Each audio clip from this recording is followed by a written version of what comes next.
코로나 전염병이 극심한 한 주간도 주님과 함께 평안하게 보내셨나요? 오늘의 열왕기상 18장을 보려고 하는데, 기손 시냇가에서 바울 선지자들을 모두 처형해버린 엘리야가 아합 왕에게 곧 비가 올 것을 예언하고 있는 장면이고, 곧바로 갈멜산 정상에 올라가 무릎 사이에 얼굴을 묻고 비가 오기를 기도하는 장면입니다. 이윽고 바다 먼 곳에서부터 작은 구름이 일어나기 시작하더니 거센 바람과 함께 폭우가 쏟아지기 시작합니다. 본문에서 우리는 한 인간의 기도에 의해서 천기가 변하는 놀라운 장면을 목격을 하게 됩니다. 오늘은 엘리야 선지자를 통해 진정한 믿음은 무엇이며, 엘리야처럼 큰 능력을 행하는 믿음은 과연 어떤 과정을 거치게 되는지를 한번 알아보겠습니다. 첫째, 믿음의 능력은 하나님이 하시는 일을 신뢰하는 것입니다. 41절에서 큰 비의 소리가 있나이다. 지금은 비가 오지 않지만 엘리야는 큰 비가 올 것을 확신합니다. 믿음의 귀를 가진 사람들은 다른 사람들이 감히 듣지도 보지도 못하는 많은 것들을 보고 듣기 때문에 우리 성도들은 믿음의 귀, 믿음의 눈이 열려야 합니다. 이런 믿음은 어떻게 생기는 것일까요? 하나님의 말씀에 귀를 기울이고 하나님의 뜻에 순종하려는 마음으로 기도할 때 가능합니다. 그 당시 3년간의 가뭄은 우상을 섬겼던 아합과 이스라엘 백성을 향한 하나님의 진노였습니다. 열왕기상 17장 1절에 내 말이 없으면 수년 동안 비도 이슬도 있지 아니하리라. 엘리야는 하나님의 마음을 확실히 알았기 때문에 극심한 가뭄을 예상했었습니다. 또한 비를 다시 오게 하는 것도 자신의 감정이나 생각에 의해서 막연하게 기도하는 것이 아니라 확실한 하나님의 말씀을 붙잡고 기도했습니다. 열왕기상 18장 1절에도 여호와의 말씀이 엘리야에게 임하여 가라사대 내가 비를 지면에 내리리라 하면, 하나님의 말씀을 신뢰하는 사람에게 믿음의 능력을 하나님은 꼭 주십니다. 사도행전 9장 3, 4절에 보면은 호련히 하늘로부터 빛이 그를 비추는지라 땅에 엎드러져 들으매 사울아 사울아 내가 어찌하여 나를 핍박하느냐 나는 내가 박해하는 예수라. 아멘. 사도 바울 역시 예수 믿는 사람들을 잡으려고 의기양양하여 가다가 다메섹에서 주님의 빛을 만나고 주님의 음성을 듣고 변화된 사람입니다.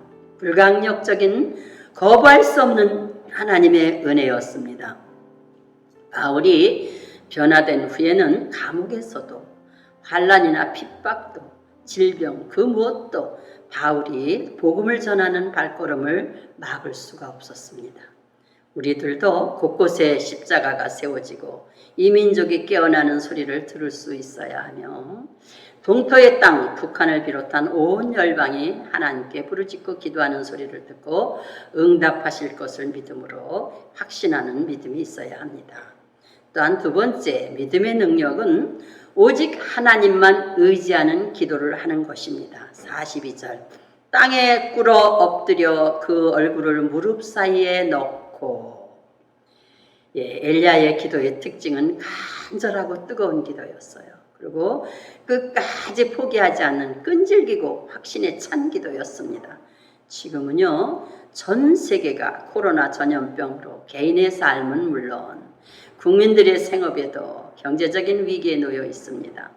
우리 모든 성도들이 하나님만 믿고 의지하는 믿음의 기도를 통해 코로나도 끝나고 경제적인 어려움도 해결해 주실 것을 믿습니다. 세 번째, 믿음의 능력은 하나님의 때를 기다리는 것입니다. 43절 7번까지 다시 가라. 7의 수는 완전함을 의미하는 것입니다. 완전히 보일 때까지 가라 이 말씀이시죠. 엘리야는 완전한 하나님의 때를 기다렸습니다. 모든 일에는 하나님의 완전한 때가 있습니다. 하나님의 시간을 기다리는 것이 가장 중요합니다. 야곱이 하나님께서 자기가 사랑하는 라헬을 아내로 주실 때까지 행복하게 기다렸던 것처럼 요셉이 꿈을 꾼 후에 13년이나 온갖 고난을 겪으며 기다렸던 것처럼 하나님의 때를 기다리는 사람에게 믿음의 능력이 반드시 일어납니다. 네 번째, 믿음의 능력은 징조가 올 때 행동하는 것입니다. 아무런 징조도 없는데 무작정 시작하는 사람이 있는가 하면 징조가 보이는데도 움직이지 않는 사람이 있습니다. 우리는 작은 징조도 발견할 수가 있어야 합니다. 그리고 곧바로 믿음 있는 행동을 보여야 합니다. 44절, 사람의 손만한 작은 구름이 일어나나이다. 아멘. 사람의 손만한 작은 구름을 보고 엘리야는 아합 왕에게 비에 막히지 않도록 마차를 갖추고 내려가라고 전하라, 이렇게 전합니다. 선포한 뒤에 마침내 폭우가 쏟아졌습니다. 7번의 간절한 기도 끝에 3년 반 만에 가뭄이 해갈되었습니다. 하나님의 응답은 작은 것을 통하여 크고 위대한 역사를 이루십니다. 엘리야 한 사람의 믿음은 가뭄으로 타들어가던 온 땅을 넉넉히 해갈시켰고 이스라엘 전체가 복을 받게 된 것입니다. 오늘날 코로나 바이러스로 인해서 위기의 시대를 살아갑니다. 엘리야 같은 한 사람만 있으면 그를 통해서 이 땅이 영혼과 육체의 가뭄이 해갈될 것입니다. 중요한 것은 엘리야 같은 믿음의 사람입니다. 히브리서 11장 6절, 믿음이 없이는 하나님을 기쁘시게 하지 못하나니 하나님께 나아가는 자는 반드시 그분이 계신 것과 또한 그가 자기를 찾는 자들에게 상 주시는 이심을 믿어야 할지니라. 아멘. 이 시대에 엘리야가 바로 저와 여러분이 되시기를 예수님의 이름으로 간절히 축원합니다. 아멘. 감사합니다.